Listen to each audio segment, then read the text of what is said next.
Going to be installing a regular 110 volt outlet today. Got this is new construction. We got 12 and 2 Romex coming down the wall. So the first thing you do, just got to strip your wire back. I'm just using a box cutter. If you got a cable knife, you can use that. Just make a couple of slits. Grab your needle nose, peel it back. Separate your wire so you can get down to your ground wire. Grab your ground wire, pull it. You don't feel comfortable doing the work, you should hire an electrician. Now the first thing we're going to do is tie these 2 ground wires together. We've got each one of these cables has a ground wire, a white neutral, and a black hot wire. These 2 ground wires need to be tied together, then connected to this little green terminal right here on the outlet. And it's bad practice to try and fit both of these wires underneath this terminal, especially with this size wire. If you're using the 14 gauge, you could probably fit it, but with 12 gauge, you're going to have to tie them together. There's no way to fit both of these in here, and it's a bad practice anyway because it can come loose. So first thing we're going to do is trim these back. And usually when you're working with wires, the inclination is to leave as much slack as possible. But in this case, we need to cut it fairly close. Still want to leave some slack, but you need to cut it fairly close because remember, you're going to have to be stuffing all this into this outlet box when we're done. So they're fairly thick, so you just get them all, try and get them all in the same plane more or less.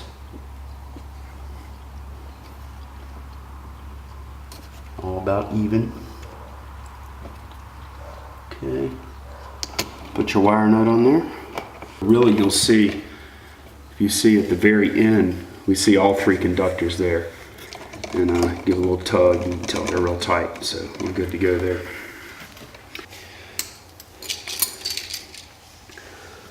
So whenever you're making connections on these terminals, you want to always note which way you're going to be turning, and you want to make your twist, make your loop on your wire to where you're turning into the direction of the loop. So for instance, I'm gonna go ahead and start this little loop. You want to kind of approximate the curvature of the terminal screw somewhat, and then you want to leave it, tighten her down. And you can see that whenever I'm tightening in the same direction as that loop. Okay, so that's down. Okay, so now we're going to cut back this wire, which be about like this. And again, you want to go ahead and leave yourself a little bit extra here so you can grab them. Okay, and when you're looking at the outlet, this is a United States video, by the way. The long terminal is your neutral.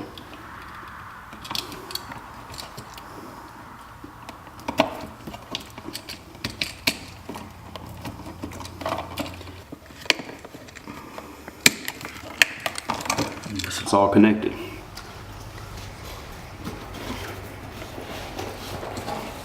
Now, we do a few wraps of electrical tape because somebody comes in here to work on this outlet and they forget and not thinking, and they grab the side to grab it, and they'll shock themselves. They're going right across the neutral and hot here. So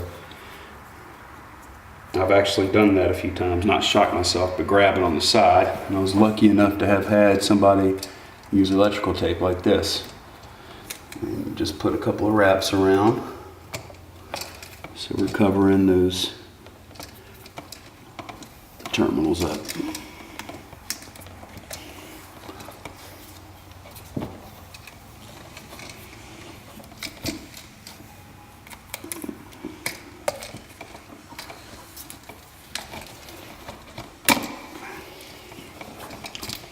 Okay, so everything's connected. Now we got to get this thing back in the wall. And these wires are really tight.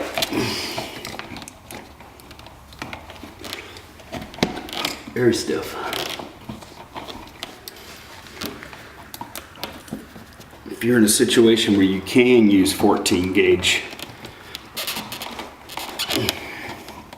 do it. The wire's a little cheaper and way easier to work with. Oops.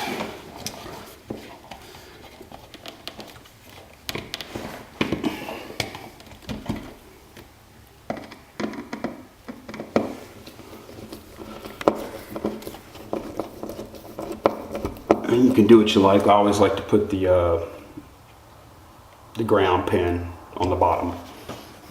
You might be different.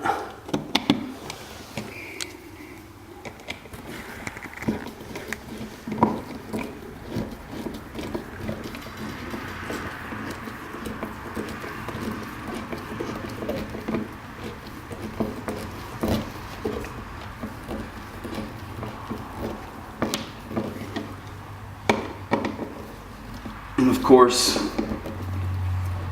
never try and do this on an energized circuit.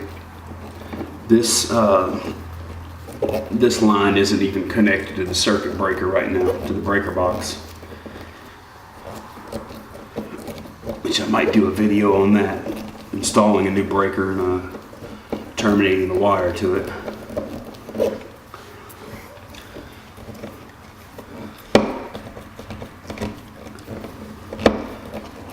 That's why if you're not sure, you should always, or even if you're sure, you should always carry, look at my tool belt here.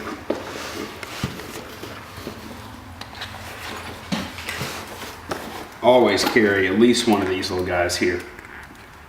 Little circuit tester, and you can test bare wires with it. And don't even trust the tester until you test it on a live circuit. You actually see the light work up, you verify it works, and then you can test it on what you think is dead. Carry one of these all the time, and alternatively, multimeter. Okay, all that's left is to put the faceplate on. I'm not going to cover that, it's just a screw in the middle, and we're good to go. Thanks for watching, be careful, bye-bye.